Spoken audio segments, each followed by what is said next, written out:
Last কয়েকদিনে ভাবতেছিলাম বের হব কিন্তু কোনোভাবেই বের হওয়া হচ্ছিল না, ওয়েদার এত বাজে ছিল।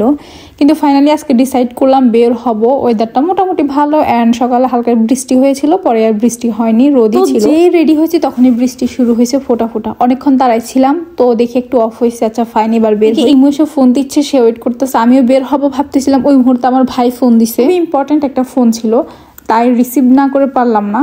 এদিকে ইমু তো ফোন দিয়ে যাচ্ছে, এবার আমি দৌড়ের উপরে গেছি। আজকে আমি বকা খাবো যে তারা আমার জন্য ওয়েট করতেছে, বাট বের হইতে লেট হয়ে গেছে। আসলে আমি রেডি হয়েছিলাম ঠিক, ওর জন্য লেট হয়ে গেছে। যাচ্ছে যাক, কিছু করার নাই। আজকে আমাদের অনেক প্ল্যান ছিল, আজকে অনেক ছবি তুলবো, একটা ভিডিও করব, তারপরে খাবো একসাথে। দেখতেছিলাম বৃষ্টিও নাই। আচ্ছা আমাদের প্ল্যান মেবি আজকে সাকসেস হবে।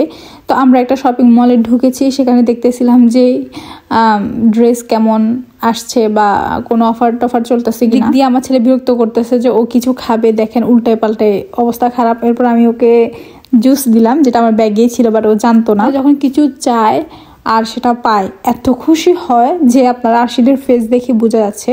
তারপরে এখানে প্যান্টগুলো দেখতেছিলাম, অনেক ভালো লাগতেছিল। মেনলি আমরা দেখে দেখে রেখে যাচ্ছি যে জামাইয়ের সাথে এসে নিব, দুজনেরই প্ল্যান এমনই। আসলে আমার শপিং করার কোনো মুডই ছিল না, আর ইমু তো যেটাই দেখতেছে ওইটাই তার ভালো লাগতেছে, যেটাই দেখতেছে ওইটাই তার ভালো লাগতেছে। ব্যাপারটা এমন ছিল। মোটামুটি আমাদের ঘোরা শেষ শপিং মলে। এবার আমরা ভাবতেছি এখানে একটা সুন্দর প্লেস আছে, আপনারা অনেক ভিডিওতে মেবি আমার এই প্লেসটা দেখেছেন। আজকে ওখানে গিয়ে একটু বলবো। যেহেতু একটু বৃষ্টি হয়েছিল, আকাশটা এত সুন্দর হয়ে গিয়েছে, যা শান্তি লাগতেছিল। কিন্তু ভাই আমরা কি আর জানি ওয়েদার যে গিরগিটির মতো এত রং বদলাবে। একটু ভালো দেখতেছি, আবার দেখতেছি বৃষ্টি, আবার দেখতেছি না ওয়েদার আবার ঠিক হয়ে গেছে, রোদও উঠতেছে, আবার দেখি। এবার তো আমাদের দুজনের মাথা খারাপ যে একে তো ছাতি নিয়ে বের হই নাই, তার উপর বেবি নিয়ে বের হয়েছি, তার উপরে হচ্ছে ওয়েদারের যে বাজে অবস্থা। দেখেছি এই টাইমে কোনো বৃষ্টি ছিল না, মানে আগে ছিল যেটা হয়ে গেছে, কিন্তু এখন আবার বৃষ্টি হচ্ছে। আচ্ছা কি আর করা। কিন্তু আমার ছেলে এখানে এসে আজকে এত খুশি হয়েছে, সে তো অবাক হয়ে গিয়েছে।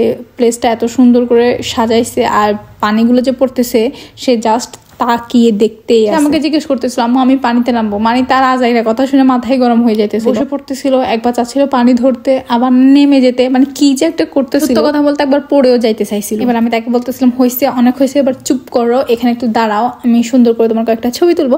আর সে এমন এমন পোজ দিচ্ছিল, এমন এমন স্টাইল করতেছিল। অনেক ছবি তুলেছি, আমি আপনাদের সাথে পরে শেয়ার করবো। আসলে ওয়েদারটা যখন অনেক সুন্দর হয়ে গিয়েছিল আর পানিগুলো দেখে এত ভালো লাগতেছিল আমার নিজের কাছেও, হুট করে আবার বৃষ্টি নামছে। আমরা কোনো রকম একটা চিপায় গিয়ে বসেছিলাম, ভাবতেছিলাম হয়তো একটু ফোঁটা পড়তেছে, একটু পরে চলে যায়। আমাদের চিন্তা ভাবনা একদমই ভুল। বৃষ্টি জাস্ট পড়তে আসে, কোনোভাবে অফ হচ্ছিল না। পরে নিরুপায় হয়ে ছাতা নিয়ে বাসা থেকে নিয়ে বের হই নাই। এখন বাসা অব্দি তো যাইতে হবে, দুইজনে দুইটা নিচে। এগুলোর কোয়ালিটি অত ভালো না, মেবি আস্তে আস্তে নষ্ট হয়ে গিয়েছে ব্যাপারটা এমন। কিন্তু বাসা অব্দি আসতে পেরেছি, এটাই অনেক। কিন্তু এরপরে দেখি এত জোর বৃষ্টি হয়েছে যে একটা ব্র্যান্ডের দোকানে ঢুকে পড়ছি যে এখানে একটু ওয়েট করি। কিন্তু ভাই ওরা আমাদের দিকে এমন ভাবে তাকাচ্ছিল, মানে তারা দেখে বুঝে গেছে যে আমরা এখানে সুইটেবল না। তারপর ওর সাথে একটু হ্যান্ডশেক করে বের হয়ে গেছে, এসে পড়ছি। একটু পরে দেখি রোদ উঠছে। এটা কিছু হইলো আপনারাই বলেন।